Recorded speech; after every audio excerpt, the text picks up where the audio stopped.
ఇంకో డల్ నుంచి పెట్టుకోవచ్చు, చేయగా నరికింది ఇంకో చేయి పెట్టుకోవచ్చు, కాలిపోయిన తర్వాత ఇంకోటి చేయించుకోలేము.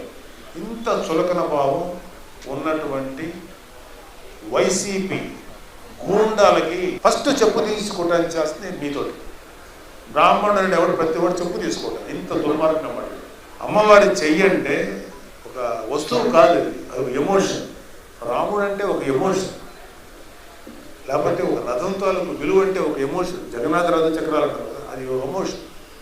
ఎమోషన్ నువ్వు దెబ్బ కొట్టి చేస్తే పోలా అనేటువంటి వ్యక్తులు ఉన్నటువంటి వైసీపీ ప్రభుత్వాన్ని మాత్రం ఎట్టి పరిస్థితుల్లో మీరు మాత్రం వాళ్ళకి సపోర్ట్ చేయకండి. పూజారిని కాలుతో తన్నేటువంటి వైసీపీ దుర్మార్గులు దుండగులు దేంతో కొట్టాలి? ఏ చెప్పు తీసుకొట్టాలి? మీరు ఆలోచించండి. మీకేం కోపం రావట్లేదా? మీకు ఎమోషన్ రాదా? మీరందరూ ఎవరి వంశంలో పుట్టారు తెలుసా? మీరందరూ పరశురాముడి అంశంలో పుట్టారు. 21 సార్లు 24 సార్లు భూమండలం అంతా తిరిగి కనపడిన క్షత్రియుడి తల నరికేసినటువంటి పరశురాముడి కులంలో పుట్టారు మీరు. దయచేసి యుద్ధాలు చేయొద్దు, ఫైట్లు చేయొద్దు, కానీ కలిసికట్టుగా ఉండి మీ ఓటు మంచి వైపు వేయండి, నిర్లక్ష్యం చేయకండి. పవన్ కళ్యాణ్ లాంటి వ్యక్తికి ఓటేయండి. ఎందుకంటే అతను హిందూ మతాన్ని ఎంత గౌరవిస్తాడో నేను కళ్ళారా చూశాను. మీ వెనకాల పవన్ కళ్యాణ్ ఉన్నాడు. ఒక పార్టీ నాయకుడు పిఠాపురం నుంచి పోటీ చేస్తుంటే నాకు తెలుసు పిఠాపురం ప్రజలు ఎంత ఆనందపడ్డారు. మాకు ఇక్కడ పిఠాపురంలో పవన్ కళ్యాణ్ గారి యొక్క అఖండ విజయం మా కళ్ళ ముందు కనపడుతుంది. ప్రజల నుంచి మాకు అత్యంత దేవాదాయ ధర్మాదాయ శాఖ చట్టం ఎవరి చేతిలో ఉండాలి? అది ప్రభుత్వం చేతిలో ఉండాలా? లేకపోతే ఒక హిందూ సాంప్రదాయాన్ని రక్షించేటువంటి వ్యక్తుల చేతిలో ఉండాలా? అందులో బ్రాహ్మిన్స్ ఉండొచ్చు, హిందూ సాంప్రదాయాన్ని గౌరవించేటువంటి ఇతర కమ్యూనిటీస్ కూడా ఉండొచ్చు. ఇది మన చేతిలో, హిందువుల చేతిలో ఉండకుండా ప్రభుత్వం చేతిలో ఉండటం అనేది ఇట్స్ నాట్ రైట్. ఖచ్చితంగా అంటే ఇవాళ ఒక వక్స్ ముస్లిమ్స్ తాలూకు బోర్డు అంటారు, దాన్ని ముస్లిమ్స్కి తీసుకోవాలి, వేరే వాళ్ళు వెళ్ళకూడదు. లేదా సిస్టమ్ లేదా, మనం దాన్ని గౌరవిస్తున్నాం. హిందూ ముస్లిం ట్రస్ట్లో ఉన్న వక్స్ బోర్డులోకి వెళ్ళి మేము కూడా చేస్తామని మన ఏ హిందూ అడగడు. ఒకవేళ వాళ్ళు అడిగినా అది న్యాయం కాదు. అలాగే క్రిస్టియన్కి సంబంధించిన మిషనరీస్ కానీ వాళ్ళ యొక్క చారిటీస్లో కానీ ఏ హిందూ ఎంటర్ కాకూడదు. We should respect them. అదేవిధంగా వాళ్ళు ఎవరిని రాలేదు, వాళ్ళ పరిపాలన వాళ్ళు చేసుకుంటారు, వాళ్ళకి వచ్చే ఆదాయంతో వాళ్ళే తీసుకుంటారని చేస్తారు. కానీ మన టెంపుల్స్లో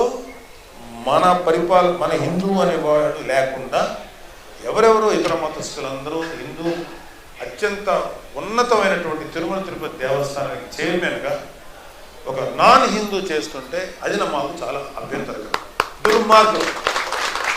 దేవాదాయ ధర్మాదాయ చట్టాన్ని మార్చి మ్యాక్సిమం 70 to 80% అది హిందువుల చేతిలోనే ఉండాలి. అదేవిధంగా దేవాదాయ ధర్మాదాయ శాఖ నుంచి వచ్చినటువంటి ప్రతి పైసా ఆదాయం హిందూ పరిరక్షణ కోసం, సంస్కృత పాఠశాలల కోసం, హిందూ దేవాలయాల కోసం, హిందువుల పిల్లల కోసం, అది బ్రాహ్మణ పిల్లలు ఉండండి, వేరే కులం పిల్లలు ఉండండి, వేరే కులానికి సంబంధించిన వాళ్ళు హిందువులు అయి ఉండాలి, వాళ్ళకి ఖర్చు పెట్టాలి. అది న్యాయం కదా. వెల్లంపల్లి సీను అనేటువంటి ఒక వెధవ దేవాదాయ ధర్మాదాయ శాఖకి ఉన్నాడు. వాడికి గౌరవం లేదు, హిందూ మతం మీద గౌరవం లేదు. వైసీపీలో ఉన్న ప్రతి హిందువుకి హిందూ మతం పట్ల చిన్న చూపు. మీరు ఎందుకు వాళ్ళని యాక్సెప్ట్ చేస్తారు? ఎందుకు భయపడకండి. ఈ వాలంటీర్లు వచ్చి మనం బెదిరిస్తారని కూడా ఒప్పుకోకండి. సో దేవాదాయ ధర్మాదాయ శాఖకి ఎవరో ఒకరు ఉండకూడదు. నా ఊరికే వైల్డ్ ఎగ్జాంపుల్ చెప్తాను. కానీ తిరుమల తిరుపతి దేవస్థానానికి ఎలాంటి వ్యక్తి చైర్మన్గా ఉండాలి? నాగబాబు అనేవాడు నేను, లేకపోతే ఇంకొకడు కాదు, ఒక చాగంటి కోటేశ్వరరావు గారు లాంటి ఉత్తమమైన పండితులు అక్కడ. స్వార్థం లేకపోతే ఒక ఎటువంటి దుర్గుణాలు లేని అతి ఔన్నత్యంతో కూడా అద్భుతమైన వ్యక్తిత్వం ఉన్న చాగంటి కోటేశ్వరరావు గారు లాంటి ఉండాలి అక్కడ తిరుమల తిరుపతి దేవస్థానం చైర్మన్గా. వాళ్ళకి ఇవ్వాలి. అంటే అది ఇవ్వాలంటే ఖచ్చితంగా అది ప్రైవేటైజేషన్ అయిపోతుంది.